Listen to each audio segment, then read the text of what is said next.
Assalamu alaikum students, welcome back to my YouTube channel Crack Biology with Concepts. Our today topic is Biology and the Service of Mankind. यानी कि biology ने Mankind को किस तरह service provide की है, किस तरह हेल्पफुल है। तो सबसे पहले हम देखें तो बायोलॉजी हेल्प करती है फूड प्रोडक्शन में, एनवायरनमेंट प्रोटेक्शन एंड कंजर्वेशन में और डिजीज़ कंट्रोल में। अगर हम सबसे पहले बात करें तो हम बात करते हैं जी फूड प्रोडक्शन की।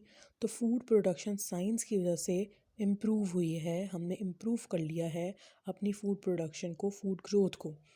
किस तरह किया है कि हमने वो वाले प्लांट्स सबसे ज़्यादा लगाए जो कि डिज़ीज़ रेजिस्टेंट थे, मतलब उनमें बायोटेक्नोलॉजी के ज़रिए ऐसी चेंजेस कर दिए जाएं जिसके ज़रिए वो ख़ुद ही डिज़ीज़ रेजिस्टेंट बन जाएं, उनको डिज़ीज़ हो ही ना। ऐसे प्लांट्स हमने ज़्यादा लगाए। इसके अलावा हमने जो है जेनेटिक इंजीनियरिंग के ज़रिए भी इम्प्रूव किया। जेनेटिक इंजीनियरिंग के ज़रिए किस तरह किया गया? ट्रांसजेनिक प्लांट्स के ज़रिए, मतलब ऐसे प्लांट्स जो हमें डिज़ायर करेक्टरिस्टिक्स चाहिए था वो वाला डीएनए हमने लिया और वो इंसर्ट कर दिया प्लांट के अंदर। तो इस तरह से हमारे पास ट्रांसजेनिक प्लांट्स आ गए, मतलब ऐसा प्लांट जिसके पास फॉरेन डीएनए हो। इसके अलावा हमने क्लोनिंग की जिसके ज़रिए हमने जेनेटिकली आइडेंटिकल ऑर्गेनिजम्स प्रोड्यूस किए, इंडिविजुअल्स प्रोड्यूस किए एसेक्सुअल मेथड से। इसके अलावा हम टिश्यू कल्चर टेक्निक्स भी यूज़ करें अपने डिज़ायर्ड ऑर्गेनिज्म लेने के लिए। इसके अलावा हम प्लांट की कुछ डिजीज़ हैं जिसमें फर्स्ट में हम डिस्कस करते हैं कि पेस्ट जो है वो अटैक कर देते हैं प्लांट्स पे, फ्रूट पे, जिसकी वजह से जो है हमारे पास फूड ग्रोथ जो है या फूड प्रोडक्शन जो है वो कम हो जाती है। फ़र्स्ट ऑफ़ ऑल हमने यूज़ किए पेस्टिसाइड्स एंड फंजीसाइड्स, लेकिन वो पेस्टिसाइड्स और फंजीसाइड्स जो थे वो इकोनॉमिकल भी नहीं थे और इन्वायरमेंट के साथ भी फ्रेंडली नहीं थे। ह्यूमन के लिए भी वो प्रॉब्लम क्रिएट कर रहे थे, टॉक्सिसिटी प्रोड्यूस कर देते थे जिसकी वजह से हेल्पफुल नहीं थे ये। तो बायोलॉजिकल कंट्रोल यानी कि ऐसे मेथड यूज़ किए गए कि और लिविंग ऑर्गेनिजम्स को ही यूज़ किया जाए अगेंस्ट डिजीज़। जैसे एक एफिड है वो वॉलनट में डिज़ीज़ कॉज करता है और जो वास्प है वो एफिड को खा जाता है।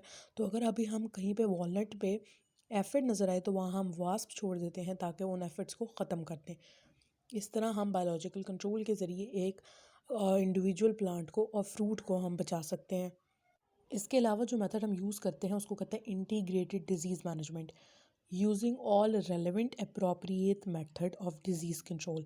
मतलब उस टाइम पे ऑन द मीन टाइम हमें जो भी मेथड पता है, जो हमें रेलेवेंट लगते हैं, अप्रोप्रिएट लगते हैं, वो हम यूज़ कर लें एक डिज़ीज़ को कंट्रोल करने के लिए। उसके बाद है हमारे पास हाइड्रोपोनिक कल्चर टेक्निक। जो क्वेश्चन मैंने लिखे हैं ये थोड़े इंपॉर्टेंट क्वेश्चन हैं एफएससी पॉइंट ऑफ व्यू से।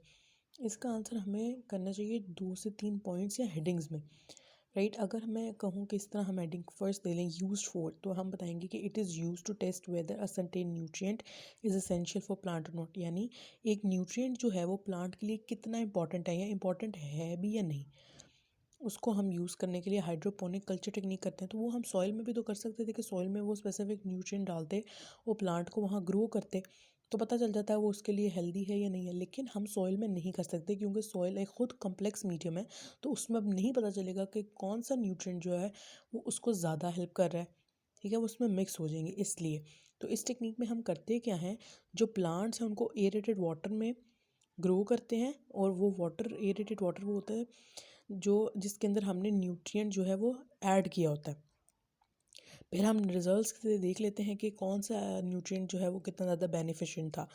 हाइड्रोपोनिक फार्मिंग जो है वो यूज़ की जाती है एस्ट्रोनट्स के ज़रिए, वो वहाँ पे वेजिटेबल्स ग्रो करते हैं by the help of hydroponic culture technique.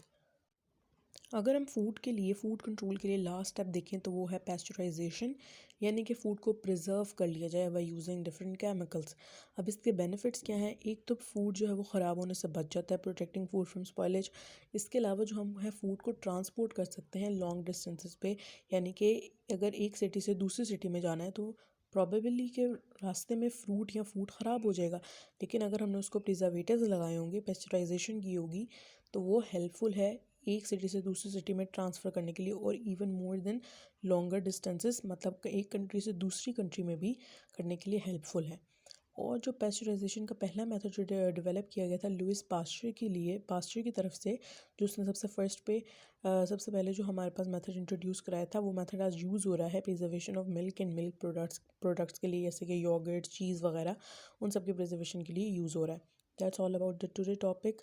Don't forget to subscribe the channel, hit the bell icon, Like, comment, and share with the family and friends and your class fellows.